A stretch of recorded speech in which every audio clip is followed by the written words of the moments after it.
So this year, collections got a major shakeup. Gone are the days of 99 overalls for American League and National League collections. Now they're only 95s. And with Live Series Diamonds being very expensive, it poses the question, are collections even worth it? And that's what we're going to answer today. Let me know in the comment section below. Do you plan on doing collections? Have you already started collecting the Live Series? And leave a like down below, subscribe to the channel. Let's get into it. So at its face value, at its core, collections are the same in MLB 24. The goal is to get Live Series 40 per every team, and you get a reward. For the Yankees, you get this 90 overall Bernie Williams. But in stark contrast, compared to every other year, there's no longer rewards based on division. Previously, if you collected the Orioles, the Red Sox, the Blue Jays, the Rays, and the Yankees, you would get about a 96 overall diamond. And then if you collected all divisions in the American League, you would get a 99 overall. And you compare that to now, this is what you get for collecting, I don't know, Aaron Judge, Garrett Cole. There's no Ohtani. Trout's still in the division. Still a lot of stubs for a card that has low 80s contact, mid 100s power. Not a great card. For a guy who was on steroids, he's not very juiced, you know what I mean?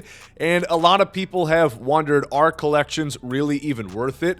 And what's the deal? Did they shaft us over not giving us what we used to have? To answer the latter, yes, but it kind of has to be that way, which is unfortunate, but also fortunate. It is very confusing, but let me explain. In order to do sets and seasons how they have it set up in an improved manner this year, where there will essentially be a complete wipe at the end of the season, you're going to get back to that power creep, progressing your team from the bottom up, it kind of has to be this way.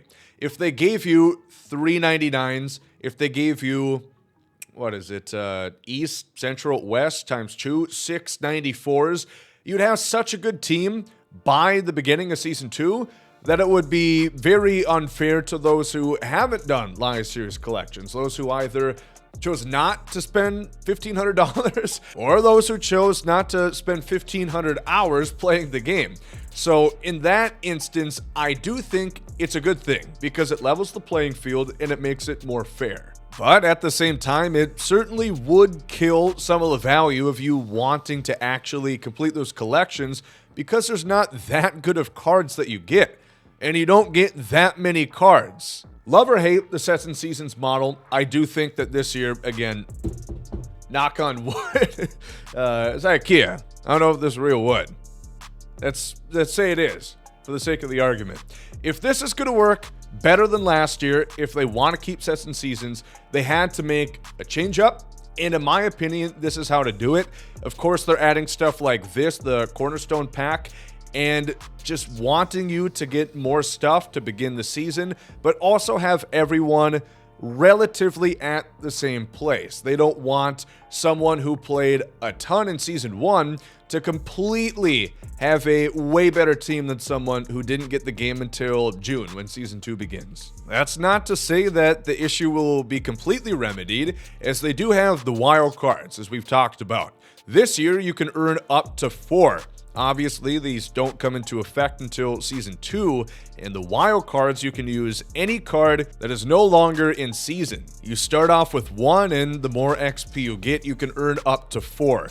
And my fear with that is, again, that people are going to get there quickly, extremely quickly, and bring in 499 overall cards and have, again, a way better team than most normal people playing the game. Obviously, we don't have to worry about that until quite a while from now. June 7th is, again, the beginning of Season 2, and that is a solid 2 months and a week, 9 weeks away, so we have time. But it does go back to the same question of Live Series collections. Is it really worth your while?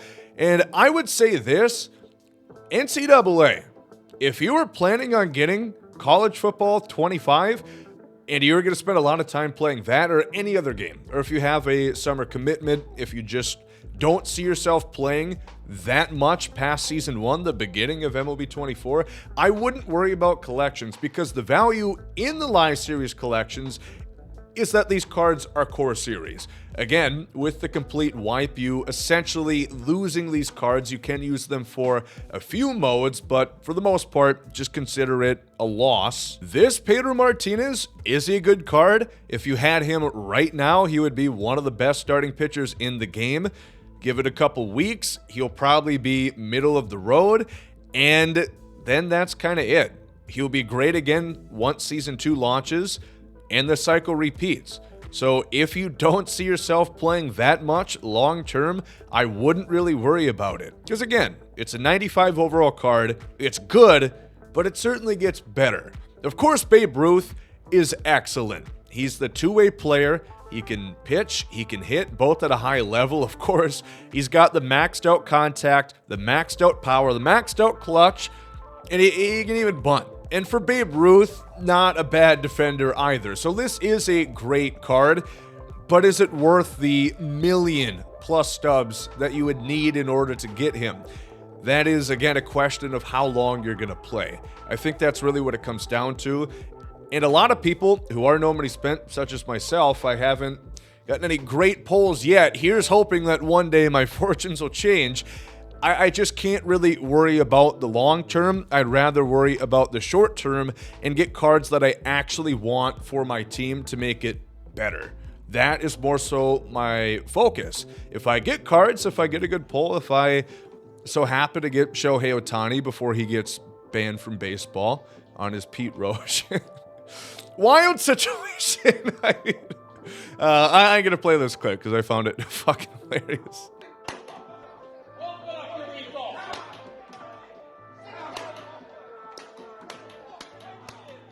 But again, we talked about just how expensive live series cards are. I mean, they go for a lot. You look at Ohtani, that's $250K. Judge is an additional $135, $200 for Acuna.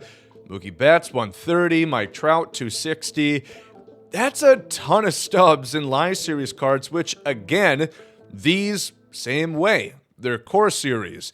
It's a bit different. Let's say Acuna fell off the face of the earth this year. He would go down in overall, and he wouldn't be as valuable. But the concept is there. It's core series, it's a 93 overall, and it would be a great way to start off, considering that your team just got Thanos snapped off the face of the earth. Generally, my thought process has been don't sell too much, especially considering we have stuff like this, the supercharges. I mean, we saw Mookie Betts' price certainly rose as he got that boost. There was a couple other things that affected his price, if you know, you know, but he was $90K and now he rose all the way up to about $150 and settled back down to $130 with 3 days left in the supercharge. And that's going to happen with players as they have big performances, but it's also going to happen to players as they get inside edge.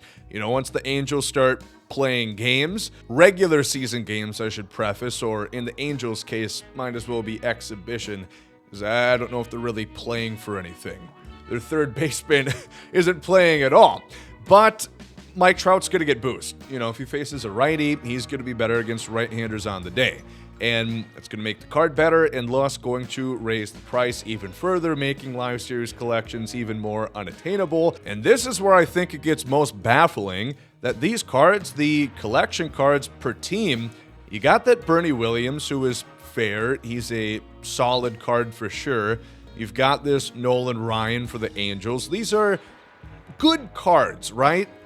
But you also get 89s in Team Affinity. And if you've been playing Team Affinity this year, I think you've kind of realized that it isn't that difficult to progress, especially the ones that have pitchers. Is very easy to earn progress. How much time is that really going to save you come the next season? You know what I mean? Like, it's a 90 overall card, which is just on par. And to be fair, when Chapter 2 of Team Affinity hits in about 3 weeks from now, we're going to get better cards than that.